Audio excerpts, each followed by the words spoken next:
তো ও কি করতো আমার সাথে একটা ফান করতো, ধরেন ওই কাপড়টাকে এইভাবে ঘুরায় ঘুরায় না, আমি ধরেন কাজ করতেছি, হ্যাঁ ধরেন ওর সামনে না ও কি করতেছে এই জায়গায় পাকাইতেছে, কিন্তু আমি তো লাইটের রিডিং দেখতেছি, লাইটের হঠাৎ করে ঘুরে যখন আমি ঘুরতে নিলাম ও ছাট করে টান দিয়ে আমার ভাই প্রচন্ড ব্যথা লাগতো, ও এই ফানটা করতো আমার সাথে। এটা আমার এখনো বাবা, হ্যাঁ এটা করতো ও। আমি যখন ওর কাছে যাইতাম ও দাঁড়ায় থাকতো, আমি যখন লাইটের রিডিং নিতে যাইতাম তখন আমি লাইট দেখতাম আর ও তখন এটা ঘুরাইতে থাকতো। হ্যাঁ আমি খেয়াল করতাম না, মানে আমি আগে বুঝতেই পারি না যে ও এটা এরকম একটা কাজ করবে, ও এরকম ঘুরাই ঘুরে যখন আমি যাইতে নিতাম তখন শার্ট করে বাইরে দিত আমার। আপনি কিয়ামত থেকে কিয়ামতে সালমান শাহকে মৌসুমীকে প্রথম পেয়েছেন, আপনার দেখা সেই সালমান শাহ সম্পর্কে কিছু কথা জানতে চাই, গল্প জানতে চাই। সালমান শাহর সাথে ধরেন অনেক ভালো আমার একটা রিলেশন। সালমান শাহ ধরেন এরকম হইতো, আমি একটা আমি যখন ওই সময় অ্যাসিস্ট্যান্ট ছিলাম, আমি তো নিজে ডিওপি হইনি তখন, তো তখন ধরেন আমার ওই সময় না ধরেন একটু ইয়ে থাকতো, আমার পোশাক আশাক সব একটু হিরোদের মতো ছিল, মানে আমি একটু ওই টাইপে চলতাম। তো ধরেন আমার একটা টি শার্ট ভাল লাগছে, সালমান বলে যে শাইন তোর টি শার্টটা দিত, টি শার্টটা খুলে নিয়ে ছবির নাম বুকের ভিতরে আগুন, ঠিক আছে, আমার টি শার্ট খুলে নিয়ে ওপরে একটা শর্ট আছে দৃশ্য যে সামনে একটা গাছের মধ্যে এরকম করে শোয়া গানের একটা দৃশ্য, তো ওই যে ধরেন ধান খেতের ভিতর মাঝখান থেকে চলে আসবে ও আইসা, ঠিক আছে ও চলে আসবে, ও হঠাৎ করে শিবলি ভাই বললো সালমান রিহার্সেল দাও, শিবলি ভাই রিহার্সেল দিয়েন না, দিলে সমস্যা আছে, কি কয় এটাও পরে বলবো আপনার, তো এটা বইলা ও আসছে আইসা আমার কয় তোর টি শার্টটা দিত, টি শার্টটা খুলে নিয়ে ও পড়লো, পড়া শর্ট দিল, দিয়া আইসা ও করলো কি আইসা মানে ইয়ের এই শাবনুরকে একটা কিস করছে, হ্যাঁ মানে এইটা শিবলি ভাই তো ওই যে রিহার্সাল দেখতে চাইছে, মানে ওই সময় বললো কি শিবলি ভাই উস্তাদ আপনি যদি ওই সময় রিহার্সালটা দিতাম তাহলে ও তো সজাগ থাকতো যে আমি কিস দিব, কিন্তু এখন তো সজাগ নাই, ও রিয়েল অ্যাক্টিং করছে এরকম, বুঝছেন, এরকম মজা হইতো। তবে আসলে ওই সময় একটা অন্যরকম ইয়ে ছিল।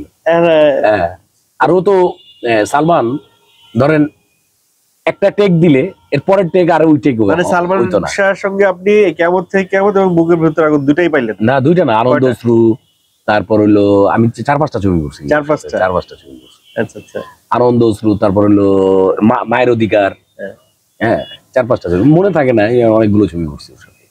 তাহলে তো সালমান শাহর সঙ্গে আপনার একটা বিশাল একটা অনেক গল্পের ভান্ডার, আরো দু একটা গল্প বলেন এরকম। তারপর ধরেন সারাক্ষণ ও আপনি জানেন ও না সবচেয়ে বেশি একটা ইয়ে পছন্দ করতো, ওই যে রুমাল, রুমালটা ও হাঁটুতে বাইরে শুট করতো। ওর একটা গাড়ি ছিল, গাড়িটা সবাই দেখছে জানে, সবাই আপনারাও জানেন, ওর সামনে ওই গাড়ির সামনে সানগ্লাস, এই মানে স্কার্ফ, তারপর হেড, মানে এগুলি সব ইয়ে থাকতো। তো ও কি করতো আমার সাথে একটা ফান করতো, ধরেন ওই কাপড়টাকে এইভাবে ঘুরায় ঘুরায় না, আমি ধরেন কাজ করতেছি, হ্যাঁ ধরেন ওর সামনে না ও কি করতেছে এই জায়গায় পাকাইতেছে, কিন্তু আমি তো লাইটের রিডিং দেখতেছি, লাইটের হঠাৎ করে ঘুরে যখন আমি ঘুরতে নিলাম ও ছাট করে টান দিয়ে আমার ভাই প্রচন্ড ব্যথা লাগতো, ও এই ফানটা করতো আমার সাথে। এটা আমার এখনো বাবা, হ্যাঁ এটা করতো ও। আমি যখন ওর কাছে যাইতাম ও দাঁড়ায় থাকতো, আমি যখন লাইটের রিডিং নিতে যাইতাম তখন আমি লাইট দেখতাম আর ও তখন এটা ঘুরাইতে থাকতো, হ্যাঁ আমি খেয়াল করতাম না, মানে আমি আগে বুঝতেই পারি না যে ও এটা এরকম একটা কাজ করবে, ও এরকম ঘুরাই ঘুরে যখন আমি যাইতে নিতাম তখন শার্ট করে বাইরে দিত আমার, এইভাবে ও এইটা মারতোই আমার দেখলেই খালি ওই। তার সঙ্গে তার গাড়িতে নিশ্চয়ই চড়ছেন? হ্যাঁ আমি অনেক গাড়িতে চড়ছি, হ্যাঁ অনেক, আমি খুব রাশ ড্রাইভ করতাম, অনেক গাড়িতে অনেক জোরে চালাইতো কিন্তু ভালো চালাইতো, ড্রাইভ ভালো করতো কিন্তু জোরে চালাইতো সব সময়। এইটা সালমান শাহর সঙ্গে শাবনূরের একটা প্রেমের গুঞ্জন আছে, আপনি এটা কিভাবে দেখেন বা আসলে ঘটনাটা কি? আমি আসলে আমার জায়গা থেকে কি বলবো, তখন তো আমি আসলে ওই মানে ধরেন অতটুকু ওদের সাথে না মিশছি, ওর সাথে আমার বন্ধুত্বপূর্ণ সম্পর্ক, কিন্তু বাট ওই সব বিষয়ে কথা বলার মানে ইয়েটা আমার কাছে মানে আমার দিক থেকে আমি ওই সব জায়গাটা ক্যারি করি নাই, বুঝছেন, মানে আসলে কি ঘটনাটা কি ওদের সাথে আদৌ রিলেশন আছে কিনা। আসো বাবা আসো, হ্যাঁ এই যে শাহিন ভাইয়ের মেয়ে না, হ্যাঁ সাইফান কই আসো, আর এই যে আরেক মেয়ে চলে এসছে, ওয়ালাইকুম দর্শক, ওয়ালাইকুম শাহিন ভাইয়ের দুই রাজকন্যা।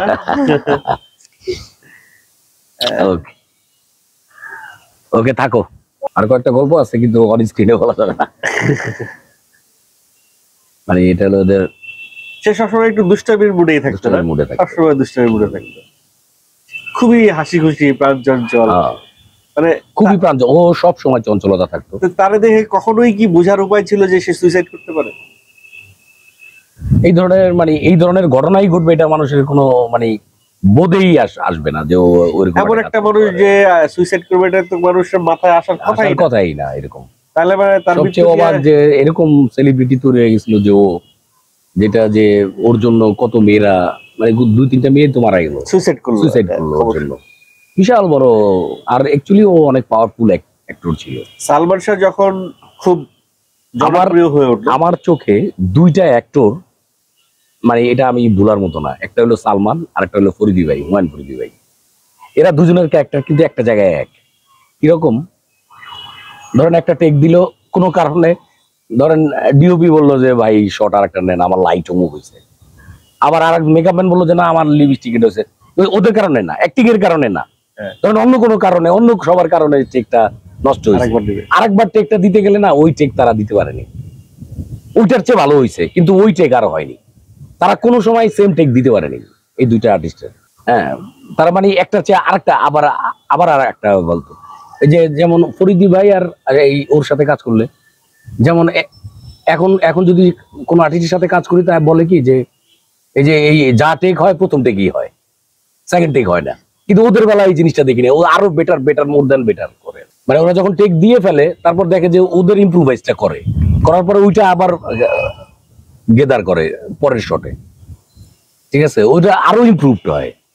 আচ্ছা, যে প্রশ্নটা করতে চাইছিলাম যে সালমান শাহ যখন খুব জনপ্রিয় হয়ে উঠলো সিনেমায়, আমাদের সিনেমায় ফিল্ম পলিটিক্স বলে একটা শব্দ আছে। তো আপনার দেখা মতে সালমান শাহ কি কি পলিটিক্সের শিকার হয়েছিল? না আসলে মানে অ্যাকচুয়ালি কি, এখনকার সময় যদি একটা হিরোর সাথে চলতাম তাহলে আমি বুঝতে পারতাম। ওই সময় না, মানে ওর সাথে আমার ভালো রিলেশন, বাট ধরেন ও যেই ইয়েতে চলাফেরা, ওইটা তো আর আমার সাথে ছিল না। অতএব আমি ওর পলিটিক্সটা জানি না ওই সময়। ওই সময় তো আমি ধরেন অ্যাজ এ চিফ অ্যাসিস্ট্যান্ট, হ্যাঁ আমি অ্যাজ এ অ্যাসিস্ট্যান্ট, ওর সাথে ধরেন ওইভাবে মানে আমার মেশা হইতো না। ধরেন শুটিং লোকেশন বা শুটিং ছাড়া, হ্যাঁ শুটিং ছাড়া হয়তো একদিন দেখা করতে যাইতাম বা ইয়ে করতাম এক জায়গায়, এটাও অন্য জিনিস। কিন্তু ওইভাবে তো ওর সাথে সেটে তো তাকে দেখছেন আপনি? সেটে দেখছি, তাই না? হ্যাঁ।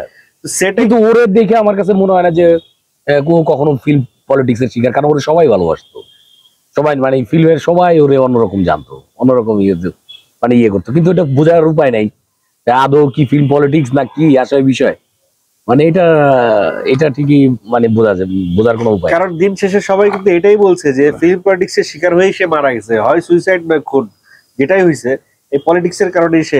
এইগুলি বিষয় ধরেন আমি আসলে এই ব্যাপারে আমি জানি না। আর আমরা একটু সেটের গল্প করি।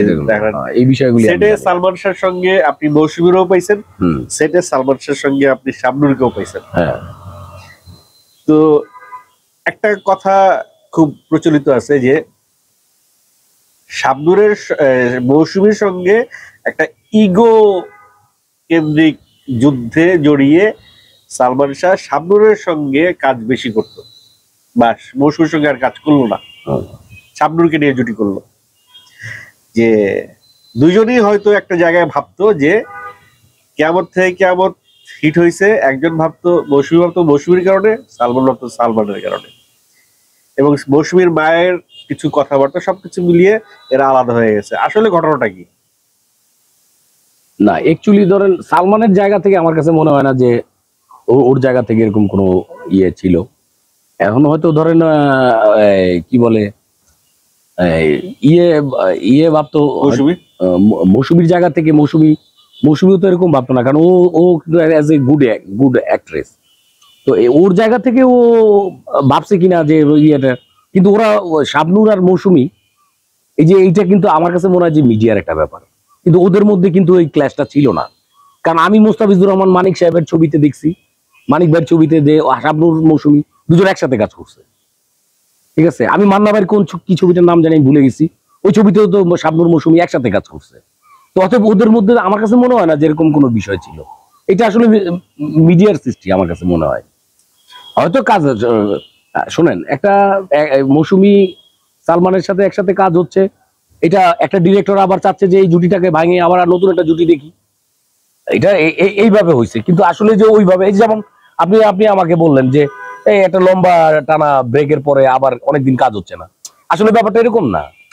একটা ডিরেক্টর আবার চাইতেই পারে যে ঠিক আছে এই ডিওপিটি নিয়ে করছে, আমি আবার একটা নিয়ে করি, আবার হবে কোনো একদিন। কে বেশি দুষ্ট ছিল সেটে, সালমান না শাবনূর? শাবনূরকেও কিন্তু অনেকে দুষ্ট বলে। না, দুষ্ট বলে, কিন্তু সালমান সবচেয়ে বেশি বেশি দুষ্ট, সারাক্ষণ ধরেন দুষ্টামি করতো। শাবনূরের দুষ্টামি গুলো কিরকম ছিল?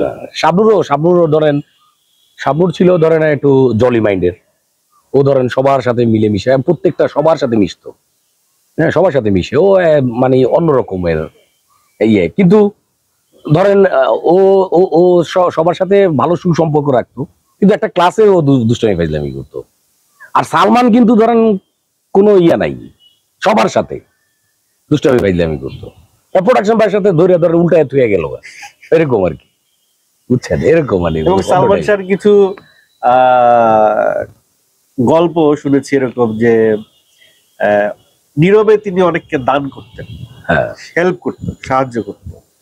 সিনেমায় একটা মোটা একটা ছেলে কাজ করতো, যে খাইতে না পাই না, পরে শুনছি মারা গেছে, তার পুরো দায়িত্ব ছিল সালমানের হাত। সালমান দেখতো তার তার খাওয়া দাওয়া, সিনেমায় নিয়ে আসা, সিনেমা অভিনয় করা। এরকম কোনো ঘটনা কি আপনি জানেন? না, এগুলি আমি জানি না, এগুলি জানি না। আমার ওই ধরেন ওই যে শুটিং কেন্দ্রিক হলে আমি এগুলি জানি, কিন্তু আমি আসলে বাইরে খুব একটা, এখন যদি ধরেন একটা হিরোর ব্যাপারে জিজ্ঞেস করেন, একটা হিরোইনের ব্যাপারে জিজ্ঞেস করেন, আমি এটা জানি না, কারণ আমি এটা মেনটেনও করি না।